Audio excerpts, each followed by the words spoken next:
This video right here shows a single mother in a beauty supply store with her daughter and son. She found a wig that she liked, signaled to her son to take that wig, and within a second, her son snatched the wig and concealed it. All of this caught on the store's security cameras. For the women who frequent these types of shops, those folks are always following black women around because they think that all black women are like that. And of course we're not. I'm not talking about the ones that are not. But the reality is that it's a lot of women like her going around actually stealing that's making the whole group a target. And it's exactly why black women should not excuse this behavior or support it, but should instead hold these women accountable and speak against it, not only for women, but also the kids that they're raising. That's why even if you go to Walmart or some sort of retail store in a black neighborhood, down the beauty supply aisle, they'll have everything locked up in cages, extra cameras. It's because of women like her. First of all, why won't you just wear your own hair in the first place? But second, even if you choose to wear this fake hair, why are you stealing it? If you can't afford it, you can't have it. And the biggest issue of all is her setting a poor example for her daughter and her son, and she's literally setting him up for the prison pipeline. Yes.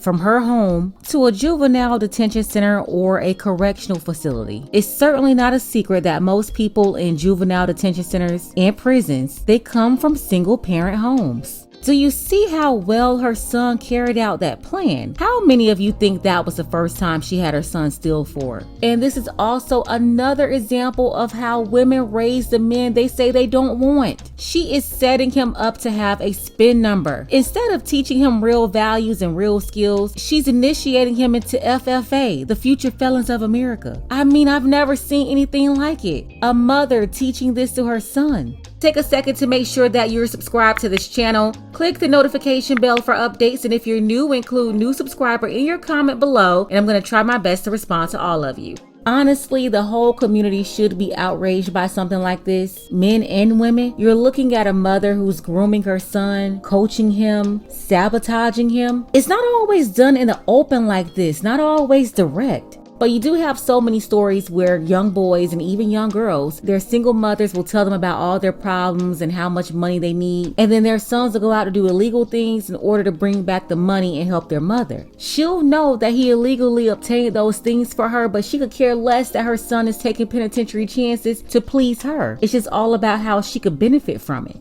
Recently covered a story here about a young Bernard. He was 15 years old back in 1986. He was being raised by a single mother. She had 4 kids and 3 baby daddies. Bernard was her oldest son. At that time, his mother was barely 30 years old with 3 boys and 1 girl. I remember asking what type of man would date a woman like that in that situation. And a few of you in the comments, you already figured it out, but take a look. But Bernard calls this home and doesn't miss the extended family that means so much to his mother. His notion of extended family means something different. The rap group, Friends from the Street, and Brenda's boyfriend, Lamont Banks. Lamont is 31 years old, and much of what has happened over the last generation to the young black man who grew up in a broken family in the inner city is reflected in his experience. Lamont was raised in Newark by a single mother and grew up on the street. Now he has 2 children of his own who live with their mother in another part of town. He works when he can cleaning oil drums, but does not support his children or Brenda's. He has become one of Bernard's acting role models. He told us what it was like to spend his teenage years, as Bernard is doing, in the school of the street. I grew up hard. I grew up basically being the man of my family at 13. Mommy was there, but mommy was like always saying, well, she needed this, or it was hard, and you know, sometimes we'd go in the house and didn't have no food, you know what I mean, and I couldn't take that sometimes, you know, so I would take to the streets and whatever was necessary so I could bring my mother some type of relief or help. Steal? If it took that. Now, he wasn't out there stealing with his mother like this little boy here, but he admitted to stealing for his mother. What happened was he became her son husband. Young ladies, you better guard your womb because this is what you get with 4 babies and 3 baby daddies. You simply don't qualify for a highly productive man. A man that's highly productive, he's going to be working to provide for his own family, his own seeds. He's not going to come and rescue you and your 4 kids. And yeah, this was in 1986, but as you can see in 2022, it's the same story. No different from this woman right here on the Kendra G show. She had 4 babies, 3 baby daddies. She said none of them were productive. Both of them made poor choices to have all those kids. No commitments with guys they shouldn't have had them with. And if you missed these 2 videos, I'll leave the links below in the description. But yeah, you have 2 different women from 2 different eras that did the same thing. The one in 1986, 30 years old. The one in 2022, 31 years old. Both with 4 kids, 3 baby daddies, saying the same story and no accountability. The present day one, she was recently on Kendra G talking about how she wanted a man who had his stuff together. What she's not realizing is men with their stuff together, they're not looking for her. That is why she is constantly attracting the low quality men. She's a low quality woman, despite her 5 jobs in her business. And for the ladies who may not know, your jobs and your business does not make you a high quality woman. You are not graded by the same criteria as a man. This is how the woman of 1986 ended up with a man who had 2 kids from another woman, wasn't taking care of his own kids, but she allowed him to come and live in her house to be a role model for her teenage son and her other kids. Do you see how history is repeating itself over and over again? How did you as a kid get caught up in that street life? Hanging with a crowd. What happened? Give me some examples. I was going with this girl, and at 12 years old, and these other guys liked her, and they jumped me, and I got me a bat, and I put me some nails in this bat, and I taped this bat up with these nails in it. And I went looking for these guys. And each one I caught, I hit them with this bat. And I hurt them with this bat. You know?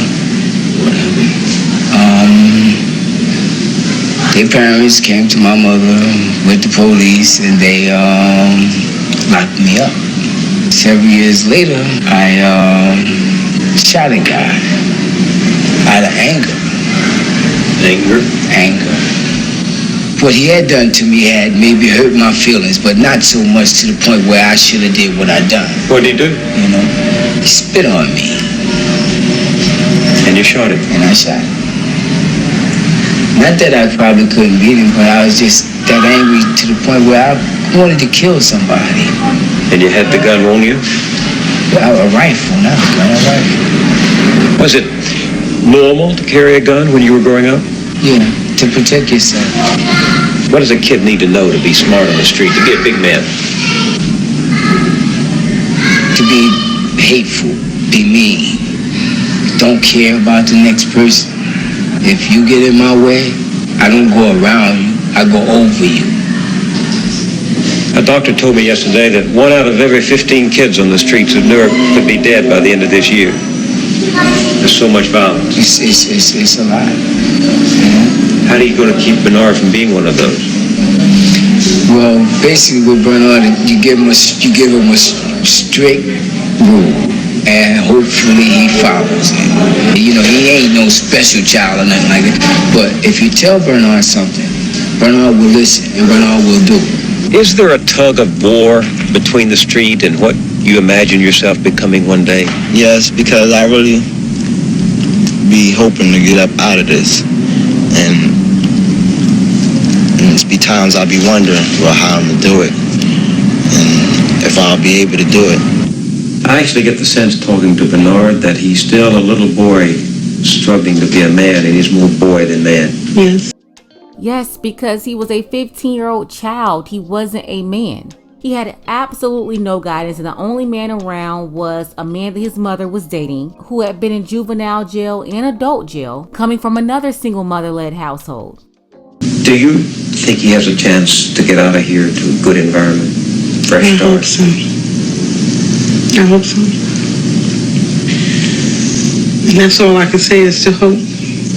Does your heart sometimes beat twice when you see him walk down those steps and out into that? Every day. Every day. I wonder if he'll reach his destination safely and then return back home. My relief is when I hear his key turning the door in the afternoon, and I know at least it's back home. 1986 was 10 years before the rapper Tupac lost his life. He and Bernard basically the same age, both struggling to survive. And at 15 years old, just a couple of months before this interview, Bernard was shot. He did survive, but in Newark at that time, the interviewer said that 1 out of 15 of them would not survive by the end of that year, 1986. It was indeed a very dangerous environment. No structure, just a bunch of single parent homes led by women with their sons struggling to survive, and a lot of them ending up behind bars or in the grave. Let's go ahead and get the conversation started below in the comments. We've been seeing the results of these social experiments over the last couple of decades. Why are people not waking up and continue to repeat the same patterns? Special thanks to Jack. I appreciate you, Jack, for all of your support, as well as Angelo, Paul, Dark Power, and Ken. Want to see more content like this? You can support the channel too. Links to Cash App and PayPal are below. Ladies, fellas, want a balance analysis, want the truth from a woman's perspective? Then you're going to want to subscribe to this channel and don't forget to like and share. At what point in your early life were you introduced to this quote-unquote thug mentality? When I was out there by myself, with nowhere to stay and no money. Which city? And in California? Bits of it was in Baltimore. Pieces of it was in Marin City. And then the rest came in Oakland. And what was your first LA. introduction? Drug dealers or? Drug dealers, pimps, prostitutes. That's really it. Criminals.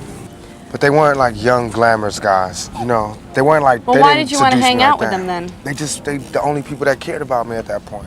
When I had nowhere to go, But you and said I was your mother hungry. always cared about you. She did, but she was lost at that particular moment, and she wasn't caring about herself at that moment. Being a man, I needed a father. I needed a male influence in my life, and these were the males. The other males who could have been a more positive influence on me were too scared to come where I was.